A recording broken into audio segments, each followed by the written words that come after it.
Hi, everybody. Welcome to another Listen Along. I'm your host, William. I'm also the drummer for Glass Beach. And today I am joined by Jer of. Oh, you know what? You know what, Jer? I remembered one thing that I didn't do. And now I'm going to fix that. And everything's. And no one would even know. No one would even know. You wouldn't even know. But hold on. Wait. And now my cat's drinking my water. Oh no. That's so funny. Okay. Can you talk a little bit really quick? Yep. Great. Cool. You know what I forgot to do? I forgot to push your audio through OBS and until right now. Oh. So we would have never heard you, or at least I would have heard you, but the stream never would have. Anyway, so hello everyone. If you've never been to one of these before, basically we listen to the entirety of an album. I bring an artist on for a listen along, and it'll basically be an album commentary. We won't be playing the music live on stream, so you will be in charge of opening up a streaming provider and doing that yourself. But I've done several of these. I'm very excited to have Jer here today because it's very rare actually these days where I have someone on that I've actually met in person. You know, it's just all online stuff.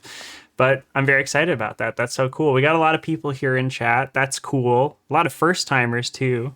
Maddie Goes to Glass Beach says sup, hello. Swamp Child, welcome back. Jam Jacks, hello. Q Pals Mac, great, hello. We got Scott2 Network in the chat. How about that? Hello, hello. Strew261, hi everyone. Everyone's here for Jared, the CEO of Ska, the founder and CEO.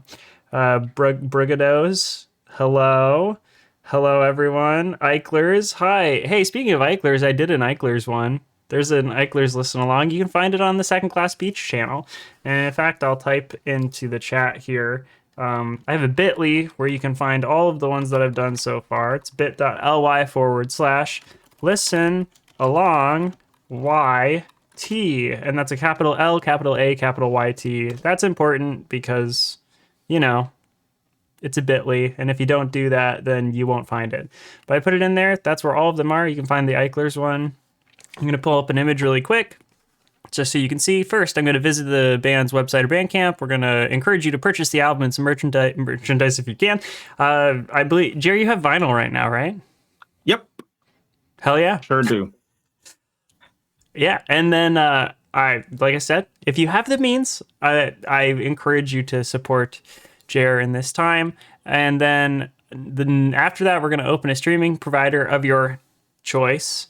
And I will be using the Green Music app. I'm not happy about it, but you can use whatever you have. You can listen with the fruit with the bite taken out of it. You can use the Jay-Z one. Whatever works for you, works for you, as long as you can listen to it. Because again, I will not be playing the music live on stream.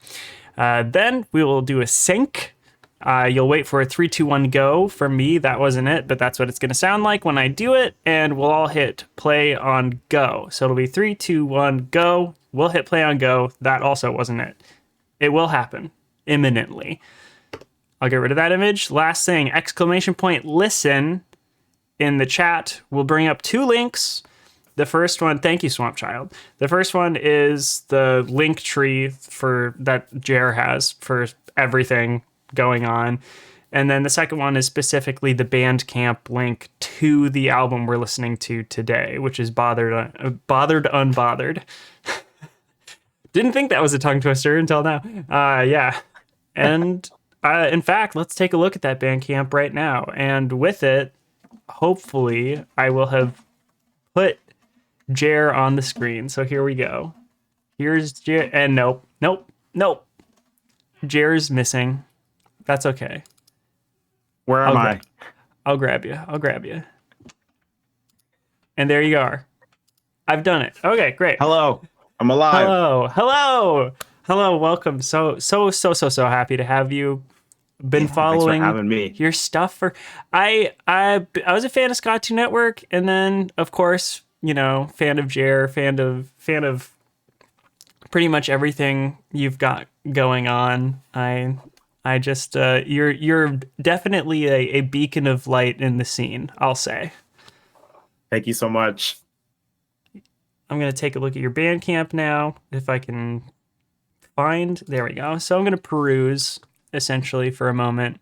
This is Bothered Unbothered by Jer. You can check this out. Again, it's the second link if you're in the Twitch chat and you put exclamation point listen.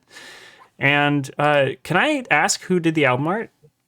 The album art was by Ben Passmore.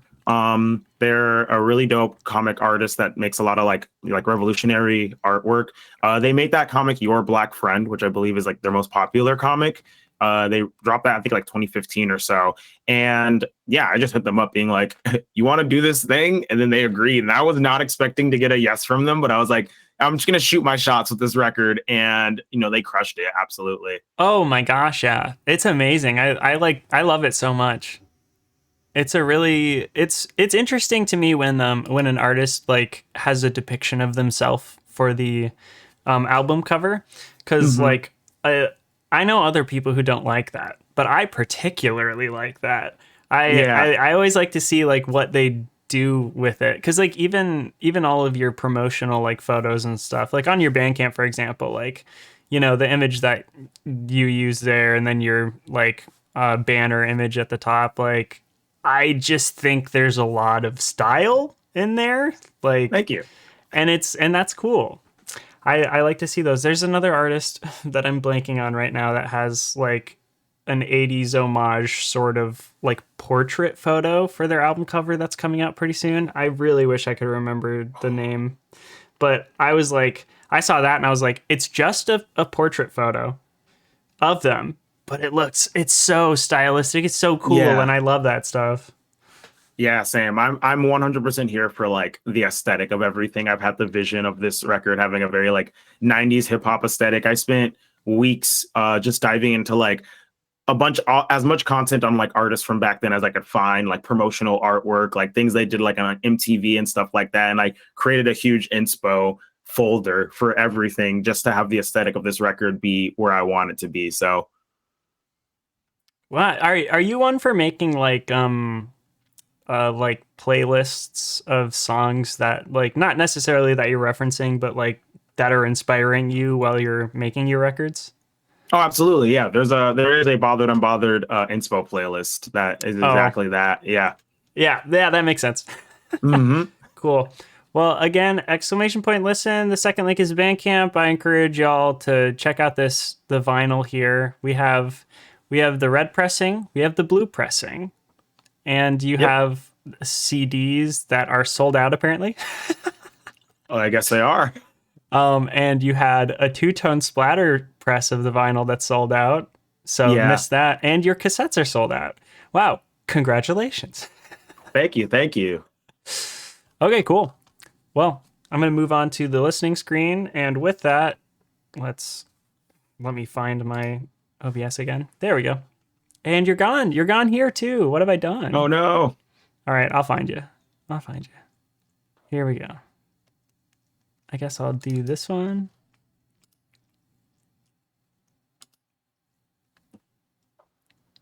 I'll see if this works. Nope, cancel. Not that one. I'll get there in a second. Don't you worry, everyone. No, not what I wanted to do. Not that. That's not quite correct either. Interesting. Well, this is fun. Hello. Where did you go?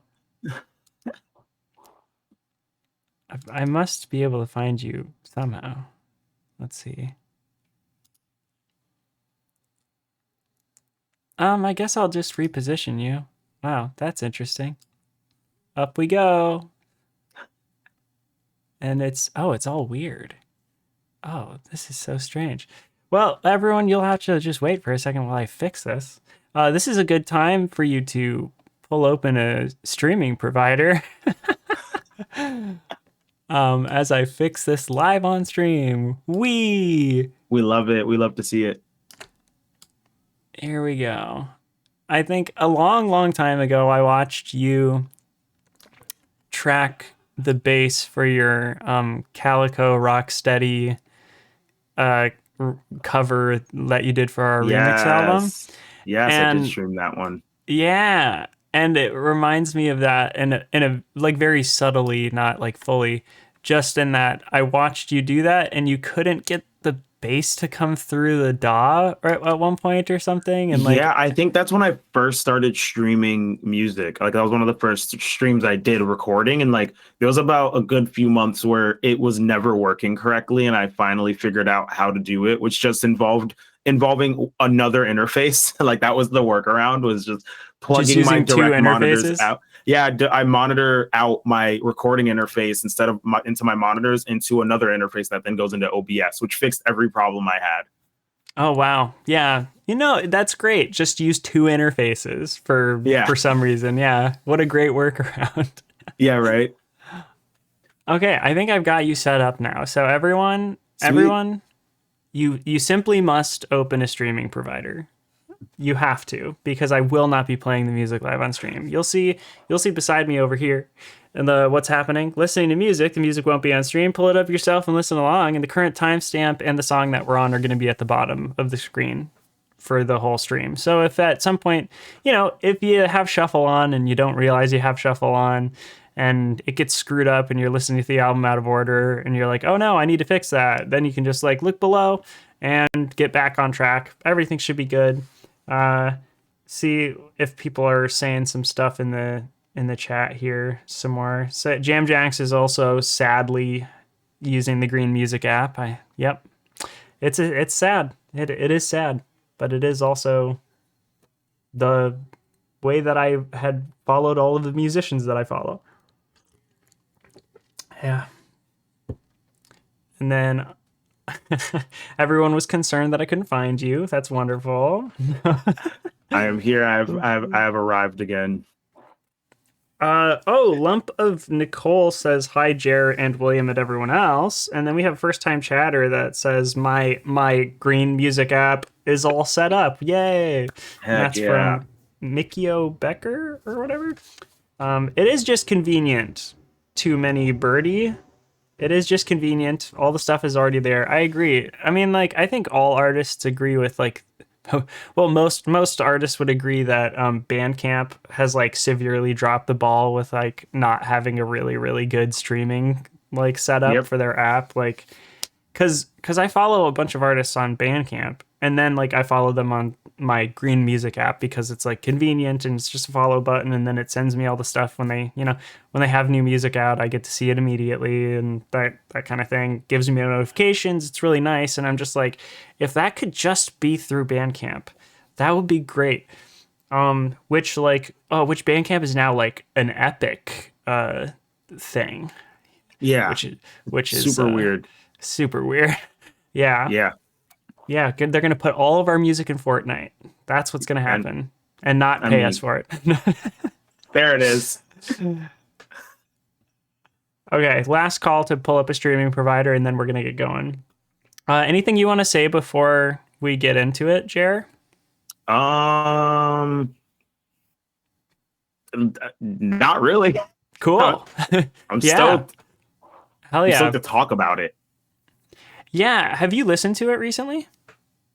The record? Yeah. Yeah. I hadn't listened to it in like a week or two or whatever. I had to kind of play it a lot to like actually get ready to perform them live. At least the songs that I did play live. But I actually went like over a week without listening. Like once I got home from tour, I just didn't listen to it. And so yeah, it has actually been about but the longest I think I've gone without hearing any song off of it, because I spent like months editing all the music videos and getting stuff ready and stuff like that. So yeah, this is as fresh of an ear as I can get. Gotcha. Yeah. I was only curious because like it's often, well, this was a recent release, like re- more recent than some of the other ones I've done. And so many times like an artist will be like, oh, I haven't listened to this like not even like since we released it. They're always like, I haven't listened to this since we finalized the masters or whatever. They're like, so I haven't listened to this in like 9 months. Like sometimes Right. that's what I hear from people, and I'm like, whoa. That's wild. Yeah, I mean, I guess to be fair, I don't think I've listened to like the First Class Beach album for a while Yeah. in its entirety. I've like listened to songs Hmm. here and there, but I guess that makes sense, you know. Why not? Oh, we got some people in the chat saying a fun fact. This is from Maddie Goes to Glass Beach, or Maddie D Goes to Glass Beach. Fun fact: I was one of the people who recommended Glass Beach to Jer before they got into the band. Wow. I mean, Yep. actually, Maddie, that makes sense to me because I know for a fact you have suggested us to several people, like several streamers and stuff. Like whenever they're like, "Hey, anybody have music that they like?" and then like I get a notification on Twitter that's like, "You should check out Glass Beach," which is great. I appreciate it a lot. It's A amazing. real one. Yeah. Too many birdie. Also, now the streaming layout for this is so good. Not letting it go unappreciated. Thank you so much. Yeah. Oh, that's Yeah, one it of the looks fun things. really Like, good. thanks. I wish it doesn't matter. I love. I decided for some reason to make a new layout for every listen along that I do. So I do this every single time where I just like grab the artist's like album cover and do this stuff. That's thank you for reminding me, Jam Jacks. Because the what did you think of the Anthony Fantano review? I actually want to talk about that because that's very cool. Yeah. Yeah, I mean, I thought it was dope. A lot of people thought that we had planned that, and I Because you had put it no in the idea. video. Yeah, because he was in the video, which is really funny that he was in the video. And I mean, I figured he might at least check out the record since he was in the video, but I had no idea if he was going to review it or not. So that was like a surprise. I just like remember getting a text from Eichlers being like, "Yo," and I'm like, "Yo, what's going on?" Like I don't, and then like people were texting me, like the Jer chat and from Bad Time Records texted me, and yeah, then I was like, "Oh snap!" I thought the review was good. Definitely like definitely agree with a lot of the things that he was out. He caught a lot of things that I was hoping people would catch, which is really cool. Um, and the songs that I felt that were going to get like kind of overlooked weren't. And that's what I really liked about his like review. And like that's not just him, a lot of people. Like I thought Cold Truth was going to be kind of a slept on banger of the record, and like that was one of his favorite songs on the record. And I was not sure how people were gonna feel about Sparkle, and he also really enjoyed that song as well. So yeah, I really don't have any complaints about his review. Yeah. Also, like an 8 is pretty good. That's a pretty good. It was a Uh, strong 8 though. It was a strong 8. Like if Heck I yeah, remember correctly, if I cuz Anthony Fantano has that weird rating of like light strong. So you get a number and you get a light or you get a strong or you get a, whatever. yeah, But it was great. I enjoyed the review as well. Um I thought, when you review that much music, I think it's kind of hard to like really digest like everything you're doing, but he does a pretty good job of that. And I, yeah. yeah, I was happy to see that you got reviewed. And I there are several other artists that I'm always like, oh, please, like Pitchfork and Anthony Fantano and everyone, like, I hope you like pick up this record that I really love. Like, I hope like Yeah. something.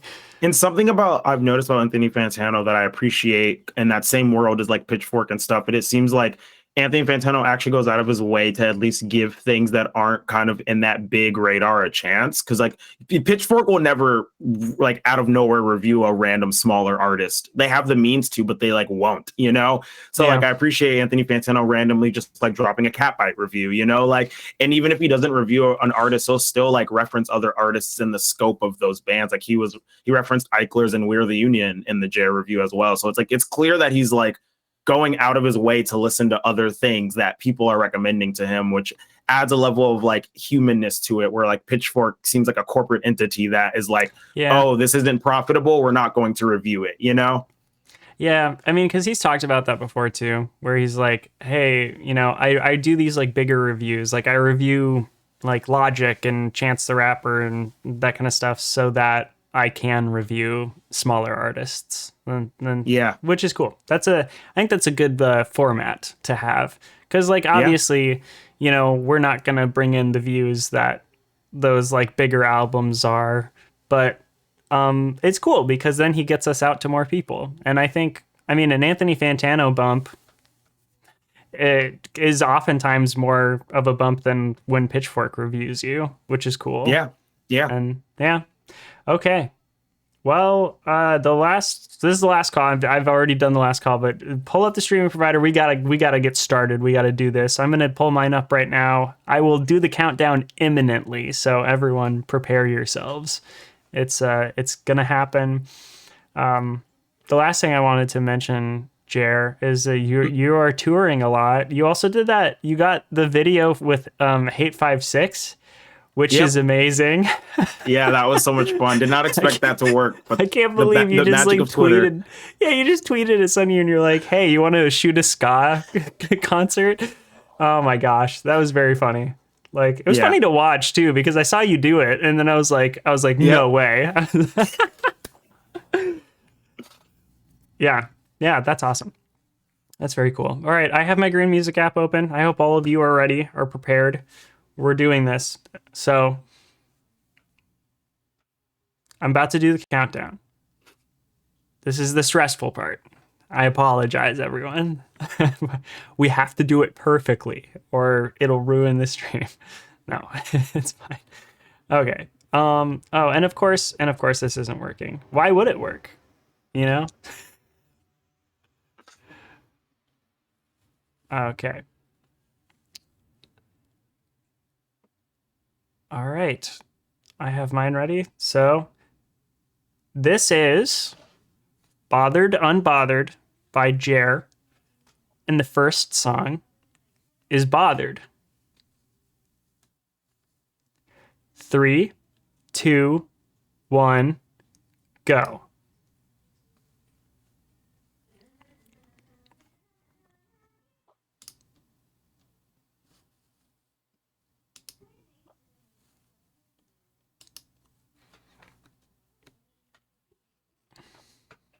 This is totally a rip of the beginning of that ASOB record, Three Cheers for Disappointment. Like just straight up. I'm surprised no one's made that connection. I've literally was waiting for someone to call that out. It's the same thing. Well, I mean, it's a great opener. Thank you. I mean, yeah, I remember listening to that record and I was like, this is a great opener. I need this energy again on my record. So I just ripped it.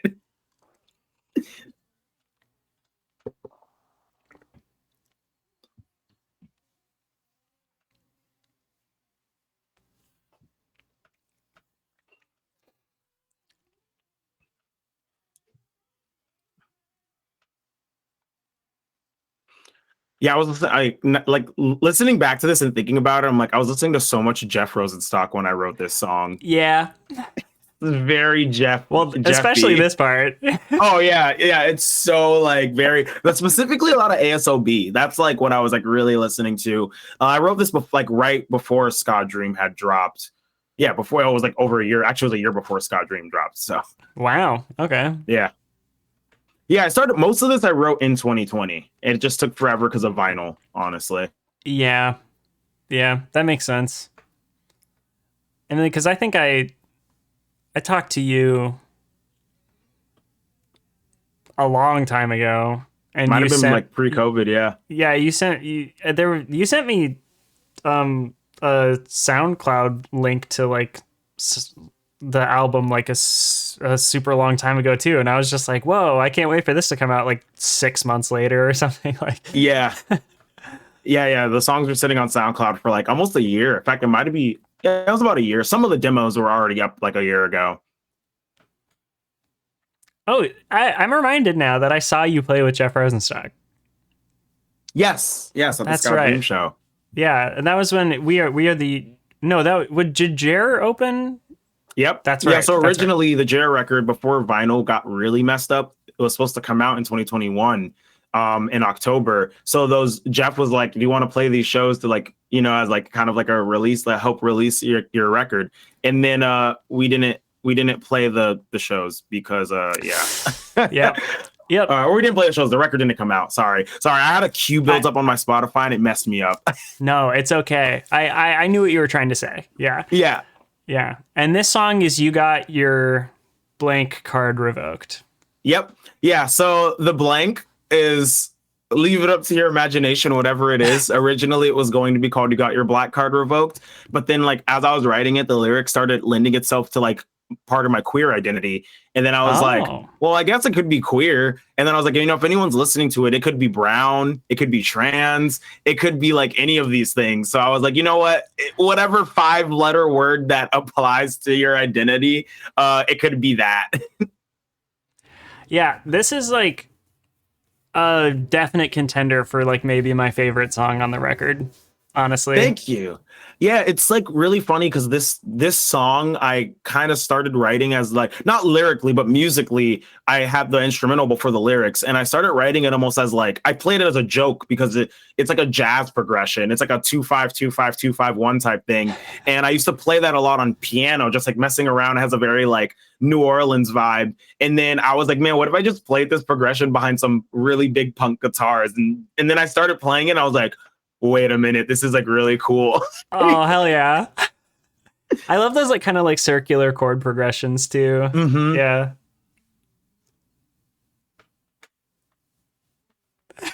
I also think it's like really funny, like the juxtaposition between like the instrumental and the lyrics of this song, because the lyrics are very like kind of like angry, frustrated about identity, but then the song sounds like a game show. You know, like it's very Sure. like game show, like very like borderline hokey as far as like the upbeat parts go. Like it's not necessarily quite there yet, but I mean, part of that was kind of intentional. When I was writing this, I was like, what if I made it sound very like, you know, like very like people I guess like the most like third wave ska sounding song on the record. I think it's the most kind of third wave sounding song aside from like the choruses, to kind of like really hit home that I'm like, yeah, you don't associate this sound with my identity, but this is who I am, like straight up. When you record a solo for a song like this, by the way, do you write it out or do you just do a bunch of takes of like kind of improv? I do a bunch of takes of improv, and this is the same way I do Scott 2 Network solos. Is I'll do a take. I'm not great at improv, so what sticks and what I think sounds good, I'll keep that. And then as I do more takes, I'll be like, all right, in this part, I'll still do this part, and even until I'm happy with the solo. Okay, cool. So it's like you're writing it through like the improvisation. Yeah, Cool. yeah, and then I pretty much like for that, I play it pretty true to how it is live. Speaking of If Jeff someone else takes, Rosenstock, yes, another very Jeff inspired. I wrote this song pretty soon after I wrote Bothered, so oh, okay, cool. And here's Clout Chasers, which has a video. oh yeah, what a fun video. Mm-hmm. This is one of the first songs. This song I had been sitting on that guitar riff probably since like 2018. And I had never done anything with it. And then I finally was able to do something with it with this song. Maddie D Goes to Glass Beach does have a question. How come you say "Oh God" at the end of the song, like the previous one, I believe? So the reason why I say "Oh God" is because that ending was actually part of the demo version of that song that I recorded in my bedroom, and so I was literally just playing guitar and singing that part. And after I say no, I like let the guitar go and it hit the mic stand, and that's when I go "Oh God" because like I just hit it. It was just straight up me being like "Oh God," like what's going on. Oh, that's awesome.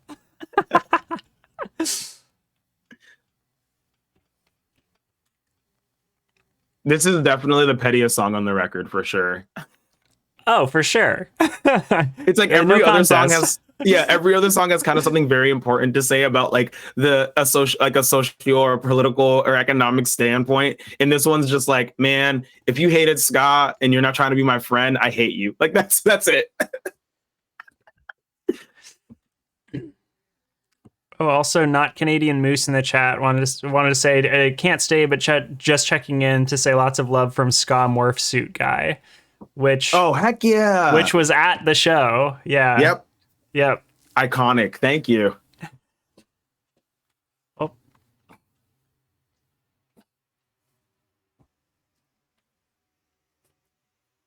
The outro of this song, there's like a particular thing about it is like I kind of in the demo had this like fake percussion deal going on, and then I had a percussionist track it for real and send the stems.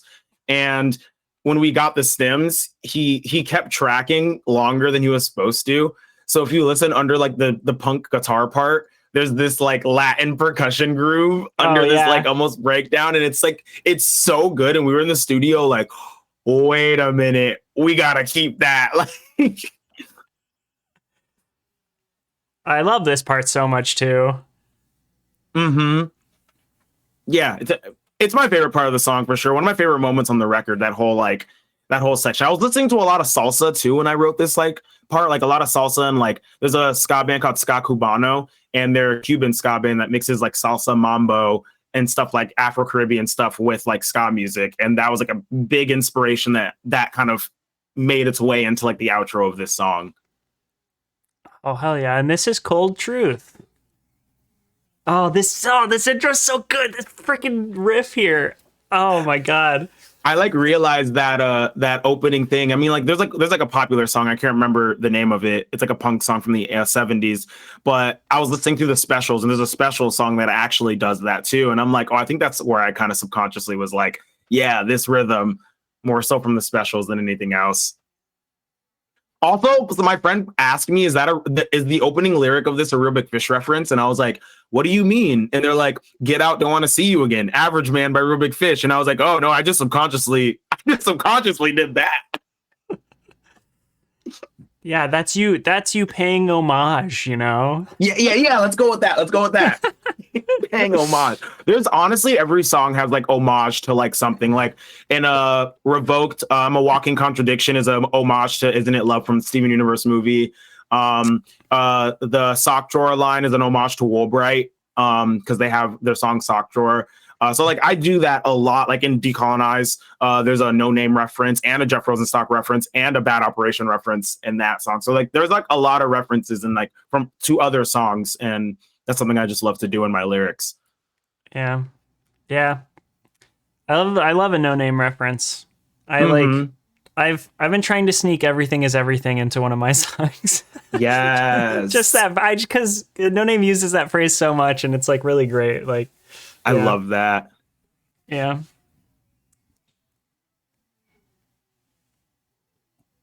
The song is so fun.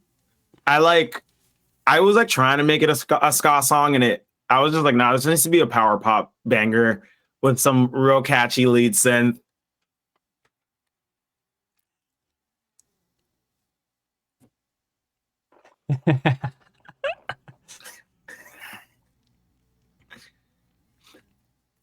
This is very reminiscent of a band from Orlando called Expert Timing. I was listening to, they had dropped an EP, and when I was kind of working on this song, I was listening to that EP a lot. Best lyric on the record.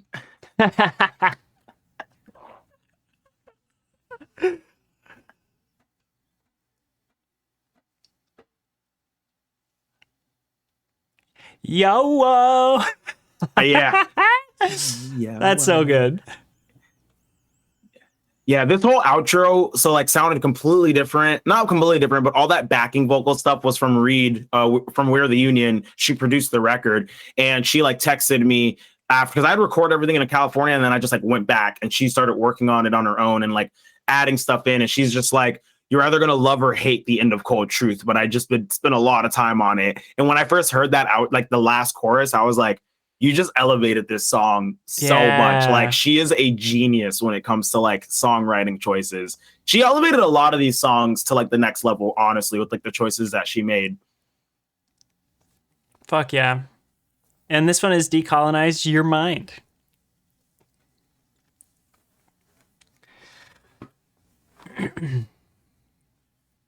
Yeah. This one was the biggest, I want to say, like, leap of faith on this record. When I first started demoing it, it was so different from anything I'd ever written before. And I was like, man, I hope this one sticks when it's all done. And I think it did. It had, definitely from demo to final, had one of the biggest glow ups. Who is singing here? Oh, that's Elise from Oceanator. Oh, duh. Of course it is. Okay. A lot of people ask that. Yeah, it's credited like on the Bandcamp and everything like that. So, okay. Yeah, that should have been obvious actually, because Elise does have a very distinct voice. Yeah, I think it's just like because it's kind of in the ska context that's not like what people are like thinking about. So it's not like the first guess.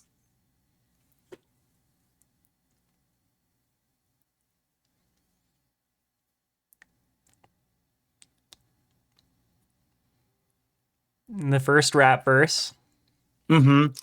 Yeah, this like verse was like It took some time for me to get it down. I'm not like great with lyrics, but rapping is a little different because it allows me like the the having the amount of words that I need to like want to say what I say. I'm bad at saying what I want to say in a little bit amount of words. So like Yeah, when it's yeah, singing, it's hard for me to like make lyrics that are like really good what I want them to be. But so this allowed me the space to say what like I needed to say, but also like since I don't rap like a lot, I don't have like a distinct flow or like know what my flow is. So I was like citing inspiration. Like No Name's a huge inspiration. So like I feel like there's a little like like you can kind of tell with the way I rap, and that's like No Name and Doom is another inspiration for as far as like flow goes and like trying to switch up the syllables the way they do. So it was a challenge for sure, but honestly, like I think it came out sounding like really good because it's very easy too, to, especially when you're rapping in a non-hip hop like traditional hip hop setting. It's very easy for it to sound like very hokey, That was my yes, goal was to make it like not sound like that. yeah. I mean, especially when like I think the zeitgeist kind of sees ska as like a little hokey just in general. So Yeah. like to yeah, you were really like kind of uphill battle there. You didn't do any favors for yourself, but I mean, like, yeah, I agree. I think it was great. I think it worked out really well. It's a great part Yeah. of the song. Hmm. Also, this part's great. Yeah. So fun fact about this whole like spoken word outro. We were supposed to track it in the studio and I wanted to do a lot of takes, and Reed was like, no, if you're gonna do something like that, it needs to be like a one take. Like you can't think about it too much. And I have an idea. You're gonna call me and leave me a voicemail. And that's exactly what I did. I pressed play on the demo. I called Reed. I recorded it in my car. Just like I just went off. I just went for it. And just like it's like three calls. And then the first one I messed up halfway through. The second one I like stuttered and I was like, no, there can't be any stuttering. And then the third one I just recorded it. And it was three takes and that's it. Wow. Yeah. That's so cool. I love the way you're talking about like how you were working with Reed on this, because like it does so much for like a musician and a record to have like such a creative presence in a producer, or like someone to like engineer and work with you in a way that understands what you're trying to do with your music, because Yeah. it does it elevates it, it brings it to that next level. Yeah, and it's like there's a perspective that they see that you don't see, and especially like with what I do, I'm the only person working on these songs, so I don't have input from like the rest of a band as a conventional band would. So it's very easy for me to kind of get into my like little like tunnel. That's why I like collabing on covers and stuff, because people always bring stuff to the table. That's why I love featuring so many musicians on this record. And then Reed was kind of like the entity like that fine tuned all of the stems that we were getting, like move stuff around and to basically orchestrate this whole record. Yeah, and this song is "Garden of Understanding," and in here, Maddie D says, "Princess Bubblegum is the intro is a based move." Yep. Yeah, I wanted to sample that for like for years, and I didn't know like where to put it. And like as I wrote this, like, it's like there's so many things I want to sample, and like I know that I could write a song based off of the sample, but I never want to force samples either. Like I don't want to like write a song just to have a sample for it. So when Hmm. I like did this, I was like, oh, that'll be like a perfect spot like for this song specifically.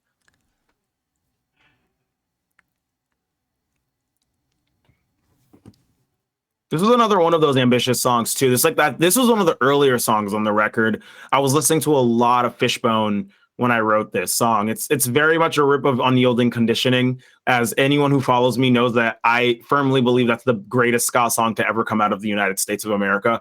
And I wanted to like kind of recreate that vibe, but also mix it with like a very like Midwest emo like 2015 when pop punk bands started to drift into like that shoegazy emo sound. I want to mix that sound with it because I think there's something there, like mixing the more traditional ska sound with this like emo vibe. It's like that's a mix that works. And I think the song proves and attests how well they mix together. And I want to explore this sound a lot more, just in general.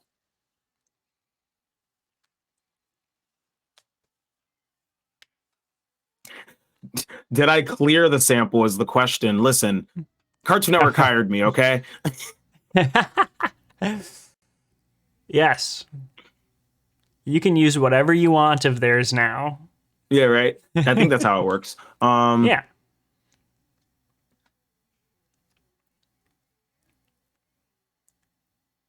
This song in particular, like the subject matter, is honestly the heaviest song, the most vulnerable song for me on the record too. I don't think many people know this unless you've seen me live and I've said it. And this is something that Fantano didn't catch. I don't think anyone will catch while like listening to the record or reviewing it.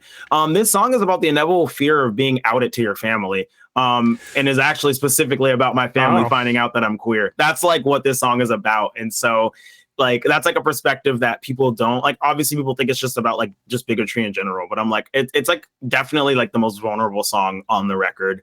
I almost cut it from the record for that reason. I was like, I don't know if I'm ready for the world to hear this, but I'm so glad I didn't.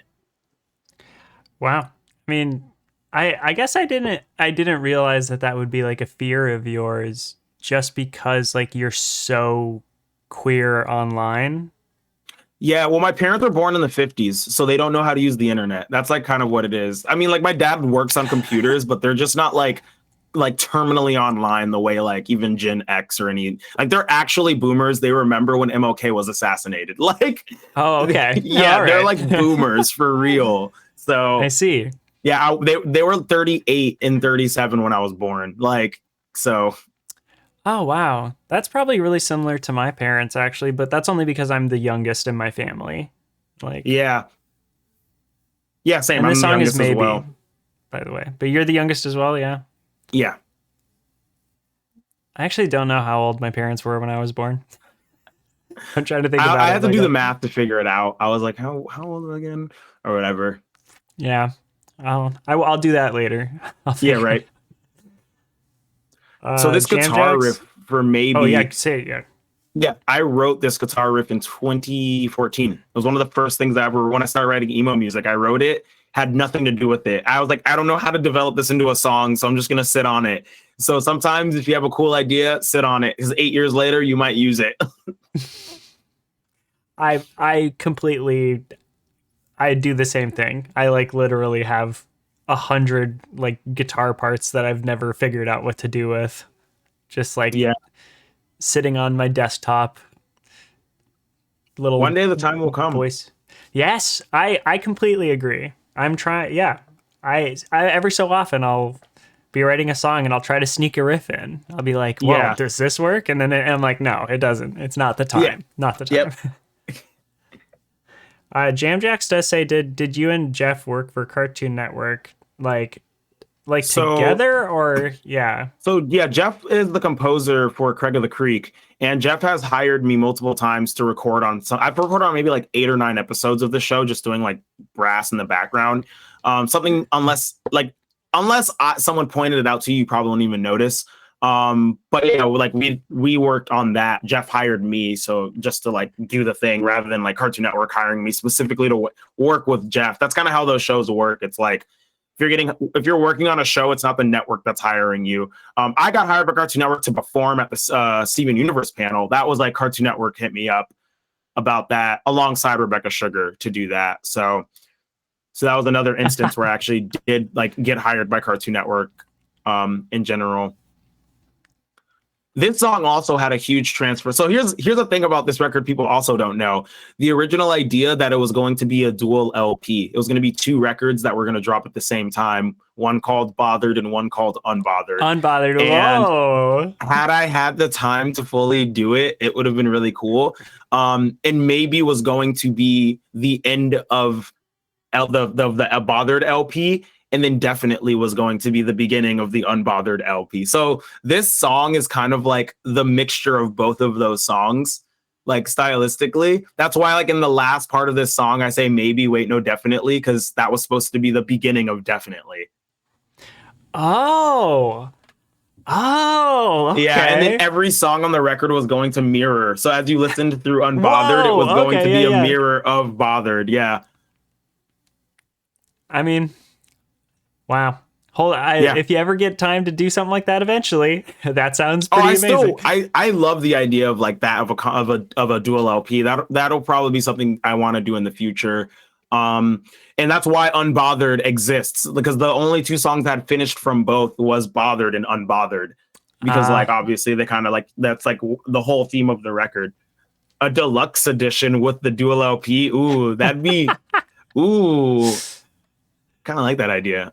yeah, that's pretty great. You could do it for an anniversary or Ah, something. that'd be so fun. Yeah, I don't have to that'd talk be to Michael amazing. about that. Yeah, yeah, yeah. Also, I haven't gotten the chance to say it, but my friend Austin is here. Austin, it's overzealous. Austin's a big fan. Oh heck yeah, thank you, Austin. I think I've seen Austin in other streams before. In general, overzealous. That sounds and looks very familiar. I haven't been on Twitch in so long though. It's literally been like basically since last year. I just haven't been on Twitch. Oh yeah, yeah. I mean, it's weird. I I've don't just been on think, tour yeah, and it's hard to use like Twitch when you're not on a computer. I don't like using it on a phone. I know some people prefer it, but I'm like, for me, it's like I need to be on a computer and yeah, otherwise I'm not, or like my TV maybe sometimes. Like, yeah. Oh, bye, Ike. bye, Russ.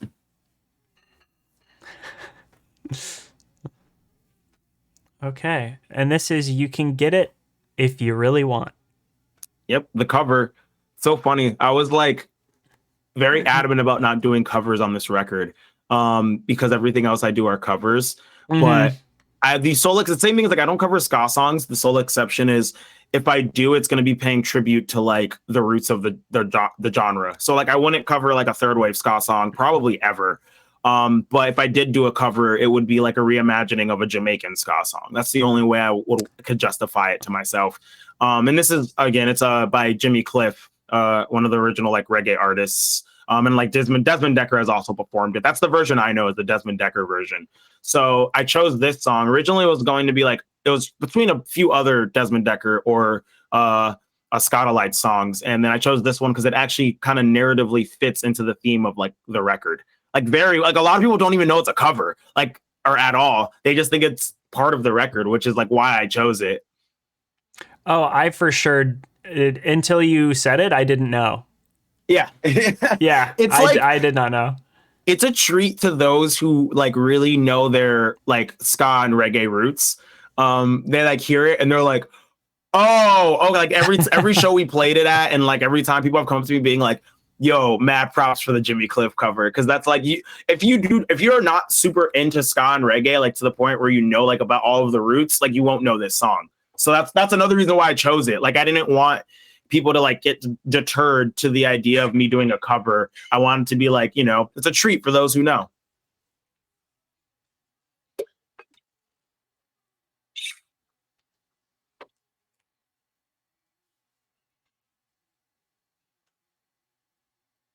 This bridge is so fun too. I extended the bridge. It's not that long in the original, just because I liked it so much. I was like, I Yeah. want this to be longer. Mm-hmm. It is a very fun part. Yeah. I like the chord progression on it too. It's like, It's so sick. That's a thing that like I'm trying to as like a musician who like kind of grew up in like listening to like like Blink 182 and stuff like that. They use like simple chords, and so then as I started to go into like emo and stuff, I was like, I need my chord progressions to be like more complicated, but I also like don't like when things get too technical. So I was like, how do I keep it simple but complicated? And like I studied music theory, so a lot of stuff like borrowed chords and secondary dominants are ways you can spice up a chord progression without necessarily going like off the rails, doing crazy stuff. But like doing this cover and listening to a lot of more trad stuff, I'm like, you can really make a 3-chord song hit if you use like the right inversions of the chords or just have like a well-written song. So I kind of want to get back into like more simplistic writing when it comes to chord progressions. oh yeah. And this one is "Nobody Can Dull My Sparkle," but like recently with Glass Beach, Jay showed us a song that they've been working on based off of something that Jonas had written a while ago on the piano. And it was like so funny because they a lot of it was like kind of jazz chords, and they stripped it down to just like the simplest version of the chords, just so we could all hear what it sounded like. And it's like a 3-chord song that just sounds like goofy Yeah, when it's not like a bunch of jazz chords. right. Yeah.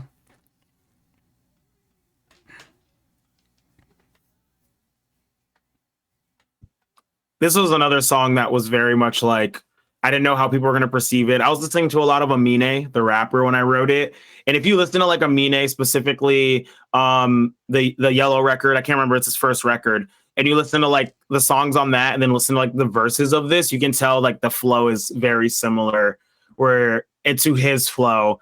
And also like Magnolia Park was another big, like they were popping off as I Oh, started sure. writing this song. So that was another influence. When I wrote this, actually, I was worried that I was like, this hook, I feel like I ripped it off. And I was like, oh my God, I really hope I didn't rip off Machine Gun Kelly. So I listened through Machine Gun Kelly's record and it was like, I didn't want to even listen to it, but I was like, I got to make sure I didn't like rip something. I felt like it was some like a newer pop punk song. So I was like listening to all these pop punk bands and I was like, I can't find it. So I guess I didn't rip anything off, but like, I was so afraid that this was going to drop and everyone's going to be like, yeah, this is exactly the same as this other song. Like, there's some other songs that I've definitely done that before too. And I'm like, yeah, whatever. If someone says that, but this one particularly, I was like, I really hope I didn't rip off like from another Yeah. artist.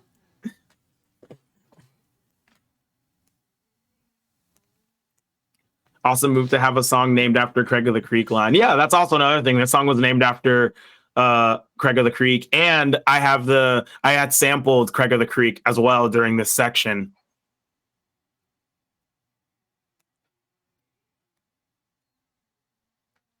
I actually had the name of the song before I even wrote the song. It's a very rare, I never do that. I'm actually very terrible at naming things, but I was like, the idea of that character in the show, because she like literally is just like the ideal positive vibes. And she's just like, if you're gonna be negative towards me, I do not want to perceive you, do not perceive me. That's kind of her character. And I was like, Mhm. that's where I want to be. That's what I want to achieve.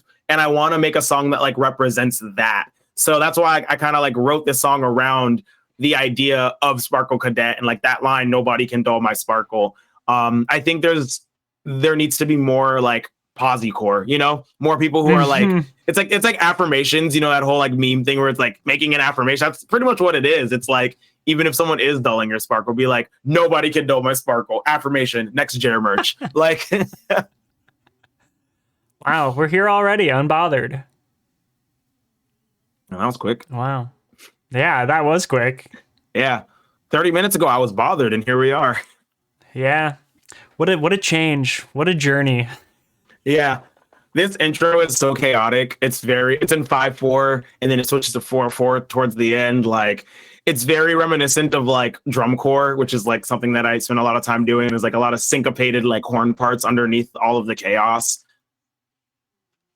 And then the revisit to like the last, like, so the song is kind of like a backwards construction of Bothered, where it starts with how Bothered ended, but then it kind of also presents this new idea, which like, I mean, like being unbothered is kind of a new idea. So that's why I was like, it can't exactly be the same. And that's kind of the whole like point of the record is like, I don't want people to kind of leave this journey thinking exactly the same as they went into it. Cause that's how like progress doesn't happen, you know? Yeah. Yeah. I was also hoping this record would be less relevant when it dropped, and it's that's Yeah. just not true. I was like, in a year, I'm like, damn, like it's gonna kind of like be really cool for like the world, but like not as cool. Like if this like the world does get better, and when by the time this record drops, and things are like arguably worse, and I'm like, I hate that this record is like relevant right now, specifically like the last few weeks. Yeah. Especially the last couple days. I know. So Princess Gimu or whatever, Jemu, I don't know. Highlighted a message that I just want to say thank you for nobody can dull my sparkle. It speaks to me so much. Love it and the album. I just want to say. Thank you so much. Yeah, that's like the goal I kind of wanted. It's like when it comes to music in general, there's like a reason why I think bands like My Chemical Romance or Paramore are timeless. It's like they presented a problem in their like music specifically about like emotions, you know, like feeling certain emotions, but they also kind of like presented a solution. Like you had like especially like My Chem is a great example. They're like, we're going through this, but we're going to get through it together. That's kind of like the message of My Chem if I have to sum it up very like shortly. And that's kind of what I want to do too. I didn't want to present the issues that I face without presenting some sort of like solution or call to action. And that's like what the last like half of the record is about. Yeah. I mean, I think that's important, and I Yeah. it definitely comes through because, like what you said, oftentimes like progress is just stagnant because everyone will talk about it without doing anything. So Yeah.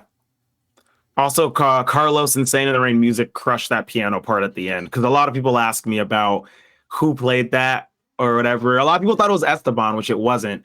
Um, I just had hit up Carlos and I was like, hey, you want to just like record this, but also go do your thing? And so he sent me 5 versions of it, and I was like, I heard that. That was the first of the 5 that I heard, and I was like, yeah, this is it. I listened to the yeah, others, but like that one specifically like spoke to me. I was like, yeah, this is definitely it. hell yeah.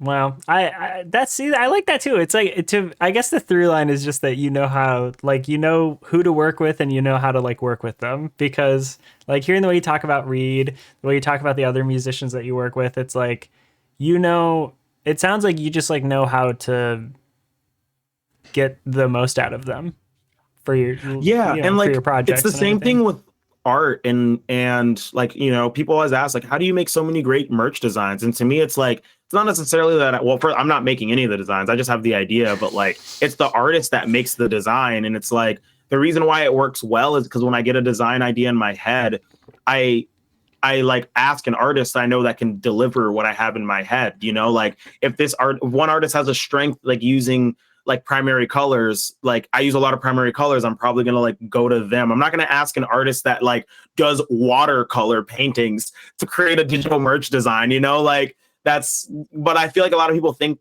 artists are very interchangeable in that way. And like there isn't like nuance to different types of art. So like it's the same thing. It's like I wanted a very like improv piano outro, and I know Carlos's main instrument is piano. So I was like, I feel like Carlos would be the person that could like nail this more than anybody else.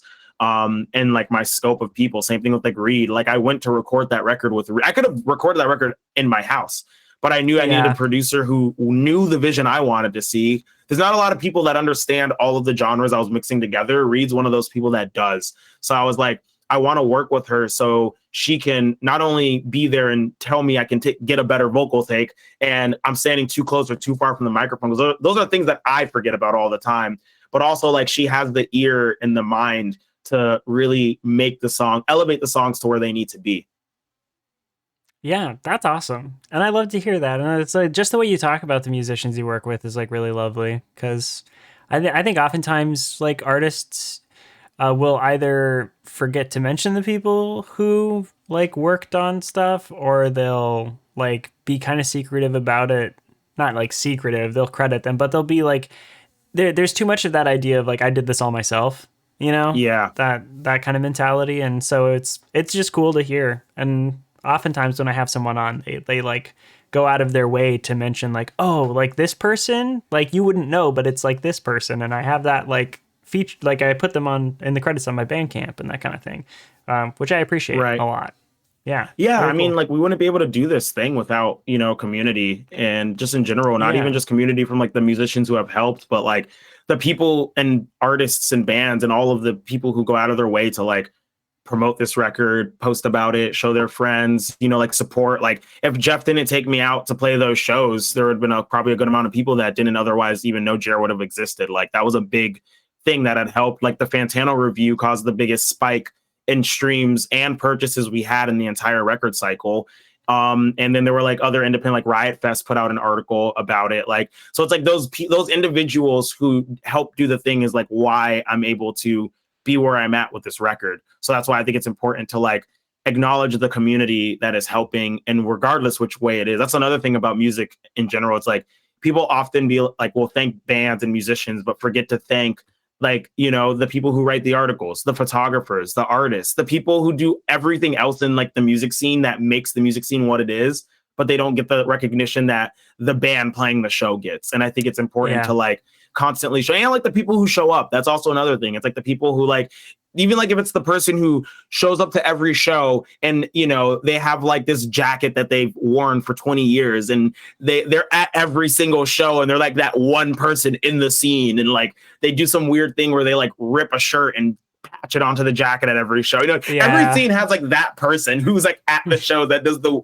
weird thing, but like those people are so important. They're like why they're the foundation to like that community in that area, which is like that's the foundation that makes the larger scenes, what like amazing what they are. So I think it's important to like acknowledge that we are all integral and important to growing like as a unit. Oh, what did I just snagged my own hat or something?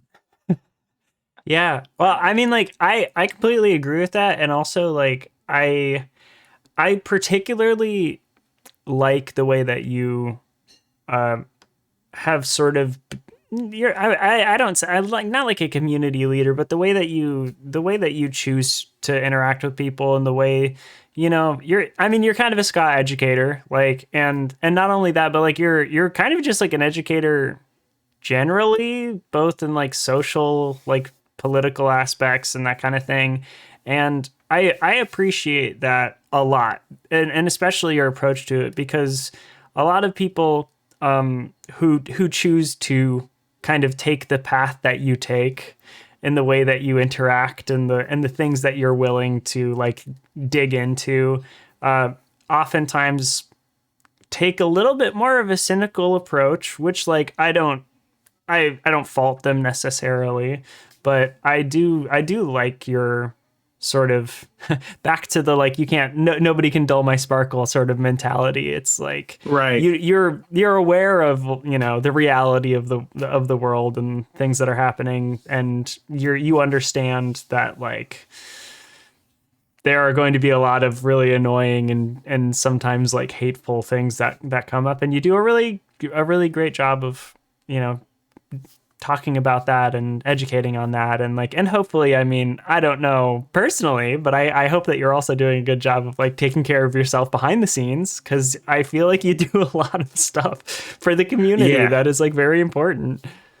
Yeah, I've definitely gotten better at taking care of myself for sure. And I feel like, I mean, part of like why I wrote this record too, I was just like, if I put out a record about being unbothered, there's no going back. It's like, I just can't be bothered. I was like, the world will now hold me accountable, which is like really funny. But I also like, it kind of did force me to like sit with my own feelings. Every time I do feel like bothered now, I like think of my literal own record and I'm like, I just I can't anymore. Like, it's like, I have to actually like confront this thing, which has been dope. Like I had a TikTok go viral yesterday, and it was me just talking about like people who like their response to what's going on right now is to like flee the country and be like, oh, I want to move away. I saw that.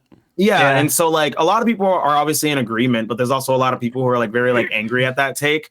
And I'm just like, look, like if this had happened like 4 months ago, I would actually be losing my entire mind over like the comment section. But like today, like when it was happening, I was like looking at it and I was just like, all right. And I just like closed TikTok and I didn't get on TikTok for the rest of the day. And like I opened TikTok today and like I was looking at the comments, but I'm just like way less phased than I would be. Like it's like comedic when I see like one person was like basically was saying that they're like, oh, if it means protecting my marriage, then I will deal with colonization or something like that. Like that was their comment. And I'm just like, that's such a like wild ass backwards individualistic, like let me throw every other marginalized group under the bus to protect like this one thing like of mine. But like I wasn't like mad about that comment. I was like kind of sad that like people are at that point where they're like basically able to admit that, but also it was kind of comedic. I was like, wow, the audacity. Like Yeah, I mean, I hate that I'm about to reference this book because I did it in a tweet like yesterday or whatever. But there's a book called Normal Life, that like it's about like how laws are not going to be the savior of like our personal freedoms and that kind of stuff. And they cite it's a trans radical book, so it's like from that perspective, it's really great. I mean, honestly, I suggest people read it or whatever. But the things that I like about that are kind of like related to what you're talking about is, they like to talk about how like, marriage equality, for example, when that was legalized and whatever, then they're like, yeah, but what about, disabled people? And it does seem to be like a, when I get mine, I stop fighting for yours sort of Yes. mentality. Yeah. And, Yeah, and that's and like the the, callback. yeah, no, That's like yeah, the go ahead. callback to my whole thing about that take. It's like you can like leave or whatever, and but that's not going to like help your community. And to me, if you're not putting community first, then it's all for nothing. And like I just personally, I can't empathize with people who don't care about their community. Like if you're at a point where it's like, well, I'm protecting mine and that's all that matters, then I'm just like, well, when the what's the word I'm looking for? The echoes, not echoes, but I guess that's the word I'm gonna use right now. When the echoes of like what's happening now comes to your door when you're living in Norway in like 2040, then don't cry when your rights are getting taken away and what you thought was a liberal paradise, because what happens in this country is going to reflect what's going to happen in this world over the next like, however many 20 30. And also it's like everything is like unified. It's like people want to run away from America, but it's like, it's like helping dismantle the system will protect your rights, but it'll also protect the planet. And when a climate crisis starts to hit, like you could have helped dismantle this system now and help us like mitigate this. But like a lot of people like are choosing not to. And in 2040, 2050, when like Europe is going through it, because that's going to be one of the heaviest hit parts of the world from climate crisis, on top of being where most climate refugees are going to go to, they're not going to be coming to like the States, like climate refugees are going to be most affected in like Asia, Southeast Asia, and South America too. But like Southeast Asia is going to be like a big place, and like they're all going to be on that continent, like so like Europe's going to go through it, and I don't think people like realize it, like thinking they can just run away there and be fine. Like you're going like the things that we're fighting for now, those are going to be affected those years later, which is like why I was like, well, when you think so like just about yourself and you don't think about how everything is connected and intersectionality, then it becomes very easy to just get closed off and defensive. And like that's like another thing. I wasn't saying anyone, a lot of people were responding like, oh, you can't tell people not to move. I was like, I never said no one cannot move. Yeah. Like I just said you got to think about the privilege you have to move, and you need to think about the people you are leaving behind to suffer by ditching your community. But the fact that you said that I'm trying to control you speaks a lot about how you're viewing things rather than it is about what I'm saying. Like that's Oh, kind yeah. of where that lies, Yeah, it's the interpretation of like whenever there's some sort of like a social criticism and everyone like swings in to basically prove it right. It's like the interpretation of the comments, like in the way that they're interpreting what you're saying, is absolutely a bigger reflection on them than it is on you.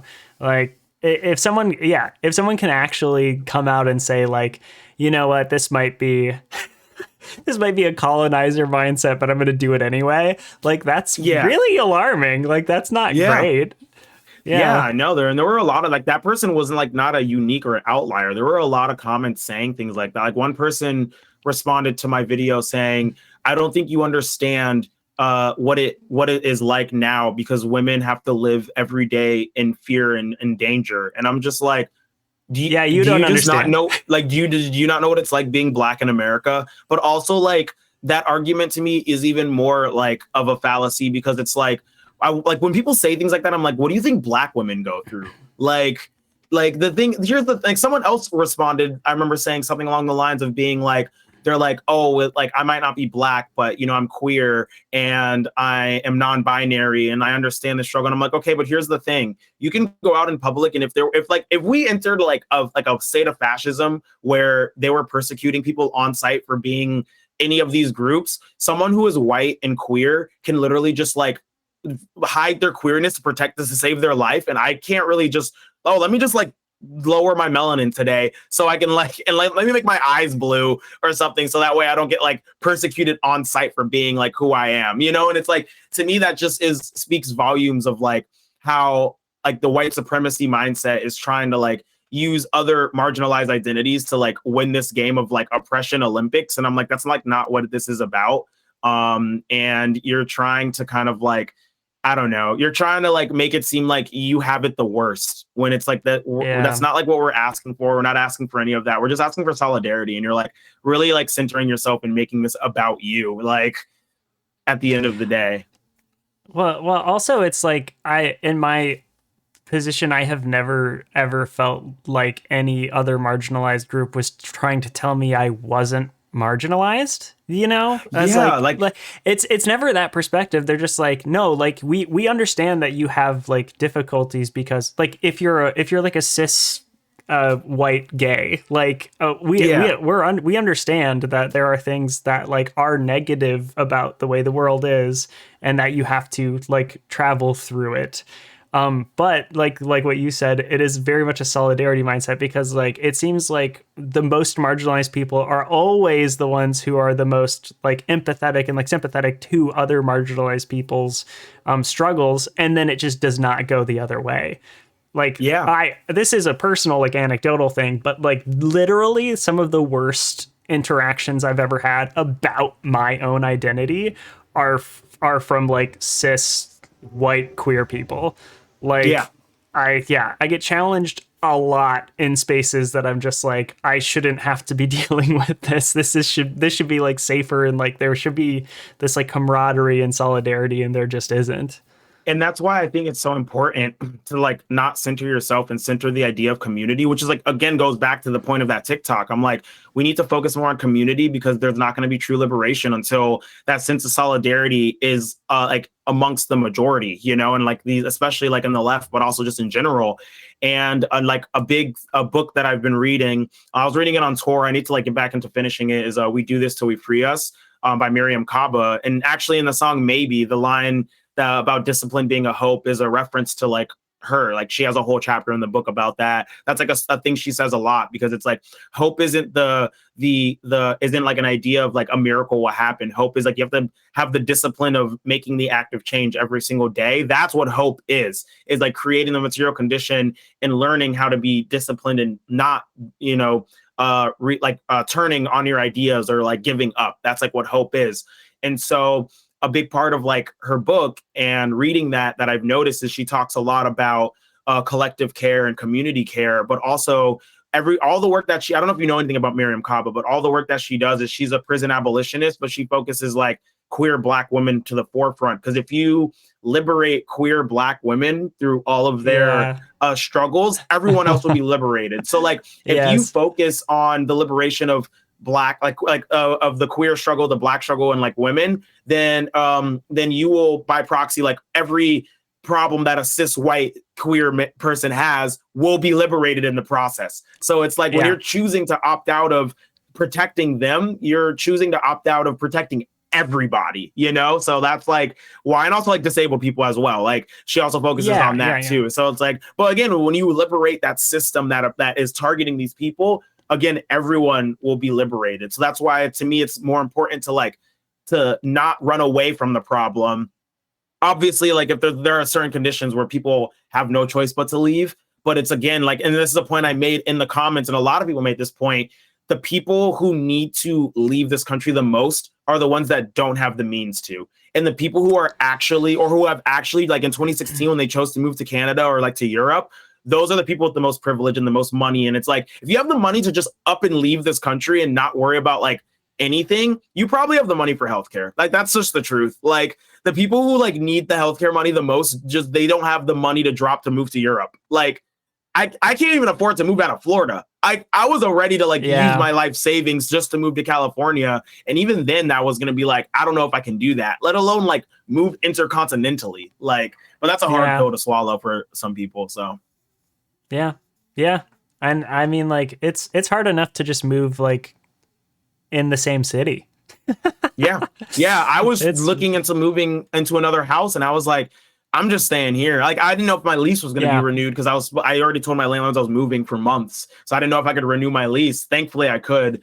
They just told everyone else basically like, oh, we made a mistake. The house isn't available. People were already applied, like background checked. And Oh my landlords no. were just like, actually, nah, this didn't happen. It helps that my landlords have jobs and like their kid is disabled and like they're like one of them's a freelancer and like does like music and video. So like, Oh, you know, sure. they're just a family that didn't want to let go of their first house. They're not like a corporate entity like leeching off their tenants, you know. So Yeah, so I I'm get glad you. that like they understand and they were like, okay, yeah, we're just gonna have you stay here. Also, you're like a good tenant. Cool. So yeah.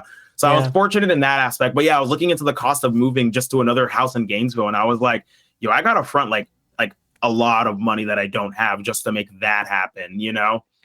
Yeah. When we first moved out to LA, the first apartment we got, like, cause at the time Jonas and I didn't have any like credit history or anything like that. We had just come out of college. Like we were moving in with Jay. Jay didn't have any like credit history or anything either. And Jay and I had both just dropped out of college. So we had that baggage with us as well.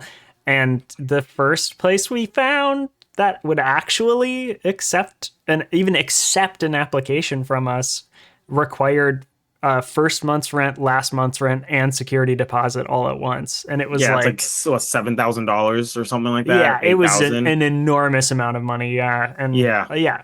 And that was like 6 years ago. So yeah, like, yeah. Anyway, so great record. yeah. Thank you so much. Yeah, I could probably talk to you for the rest of the day. So we should cut this off Right. at some point. Yeah. But thank you for being here. I mean, Yeah. obviously, Thanks for like having me. This was awesome. I really it's been I've wanted to like actually be able to talk to you forever. Like ever since I even Right. like found you, I was just like, oh my gosh, like because you and I have like snuck little conversations here and there. Like when I was in your Right. music video, like we got to talk for maybe 5 minutes, and that was nice Yeah. and that kind of stuff. But I really like I look up to you not in like an idol kind of way, but you know how you said like the definition of hope that in that book is like, pushing for that change like every day, not just like waiting for something to happen or whatever. And for me, like you're like a kind of an emblem of like a beacon of hope for the scene, like someone who is, because you're like so involved in other people's music, like genuinely hearing you talk about other bands, like you, because I feel like I'm a little keyed in, like more than like the average person. And it's like hilarious because like then when I interact with you, you do the same thing that I do to everyone else, where like I'll mention like Right. 7 bands that no one's heard of, and I'm just like, oh please, like you should check these out. They're really great. Like, oh yeah, they're amazing. And then you like name like 5 bands, and I haven't heard any of them, and I'm just like, okay, great, here we are. But I love that because Yeah. it is such like it's such a devotion to community and like and a devotion at least from you like for like the roots of like the genres that you work in. And it's like a respect and not just for like where music came from, but like who's doing it now and where it's going, that I just love. And it makes me feel so good to be like even adjacent in a scene with you. And it's very I'm very honored to have you on to do this listen along and get to chat and talk about your album. So thank you. Yeah. Yeah. Thanks again for having me. This is awesome. Any chance to do cool things, especially with other people, I think more collaborations in music should always be happening. So thank you for doing the listen along series. This was also a really cool idea. So Oh, thank you. Yeah, no, I feel very fortunate. I've gotten it. This is maybe I think the 36th one I've gotten to do. So nice. yeah, it's been amazing, and everyone's been really wonderful. Okay, well I'll take us out so that we're not here all day. I'm gonna Right. go to a screen where we can't see Jared anymore, but they'll still be able to hear you. So if you wanted to say one more thing, you can. I'm just gonna close this out. Thank you everybody for Mhm. being here. Thanks everyone for being in the chat and listening along, as it were. And then if you wanted to see all of the ones that I've done previously, again, these are all on the Second Glass Beach channel on YouTube. It's called the Second Glass Beach channel. So you can find it there. I also have the bit.ly, which is bit.ly/listen along YT, capital L, capital A, capital YT. And I'll be doing more of these. I believe next Saturday I'm doing one with Left at London, and I've done one with her before, so you can check that out. We did TWIA, well, see, TWIAPARIH. I can't remember how to pronounce the album, but we did that one, and we're going to be doing the most recent Transgender Street Legend Volume 3, like the EP that just got released. So that's exciting. I'm going to have Jay on to do Casio Dad because that just returned to streaming services. So if that's something you're interested in, I'm going to be doing that. I've been talking to Tyler of Save Face. We're going to do another kill for the highlight reel, but we just haven't been able to solidify a date yet. We were supposed to do it the week that I got COVID, so we didn't, obviously. But we'll be doing that one. I have like a ton of other. Hey, I Love You is going to come on to do their most recent record again as well, and I did a previous one for Internet Breath with Hey, I Love You. So lots of cool stuff incoming. If you want to know all the things about that, I have a Twitter for this. So if you have Twitter, it's @_listen along. And I only use that for promotion of these streams to let people know like who's coming on and when those shows are, and then when they go up on YouTube. So like I promise you can have notifications on for that Twitter account, and I won't flood you with anything. I don't retweet anything else. I don't use it for anything else. It is strictly for information about this. So if you have a Twitter, @_listen along. All right. I'm gonna take us out now. It's gonna be time for all of us to enjoy the rest of our days. So, see you all around. Hopefully at the Left at London one next time. And Jared, any final words for me or the audience or whatever? Thanks for tuning in, y'all. Yeah, I mean that's pretty much it for me. Cool, great, awesome. All right, well, thank you, everybody. Bye bye.